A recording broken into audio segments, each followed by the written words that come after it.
Okay, we're all obsessed with the two new mares, Ariel and Blondie. And hopefully, if the semen isn't still stuck in Memphis, we're gonna breed Blondie today. But there is something I gotta talk about these two. They're best friends. And in horses, that's not really a positive. I'm sorry. They are what we call buddy sour. Now, it so easily happens, y'all. I am literally addressing it with two of my boys right now.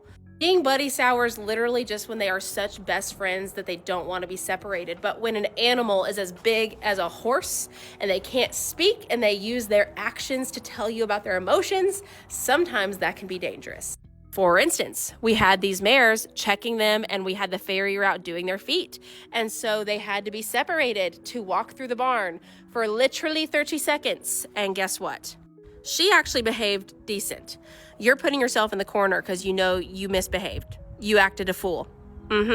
While Blondie was displaced for a moment, she was put in the cross ties just a little bit farther away from her because, again, we're trying to keep them away from the other horses. Ariel reared and tried to get her to Blondie as best as she could. She was throwing an absolute fit. Now, they were able to get her calmed down, but that can cause problems not only for the safety and health of the horses, because when they are separated, if they are that worried, they can cause ulcers in themselves. Are so hard to get rid of once they are there. They can cause bad habits that are really hard to get rid of within their stall for self-soothing purposes. They can harm themselves physically, like I said, by rearing up, possibly flipping over, or they hurt a handler because they are trying to get to their buddy at any extent. So for right now, sure, we're trying to keep them away from everybody, quarantined. We're trying to keep everybody happy, and that's fine. They can be buddies while they're out here, and we love seeing them together, and I don't want them to have to be separated forever. But after quarantine is over, one of them is most likely, and it's probably going to be Blondie because she's going to be getting checked for breeding. So Blondie's probably going to go to the big barn.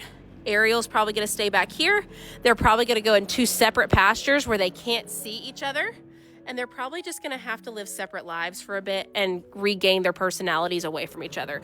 So it's kind of what we're doing with Waylon and Wally as well, which I expected that to be a lot more dramatic. But when you give them adequate enrichment and when you support them with other herd members, a lot of the times it goes pretty well. And so I think by giving them new friends, bigger pasture space to go out and get that energy out, I think it's going to be okay. And then eventually, hopefully by next year when they have foals on their sides, they can go back out and be friends again. But that's something we're kind of keeping an eye on and dealing with. So if you haven't heard of buddy sour, now you have.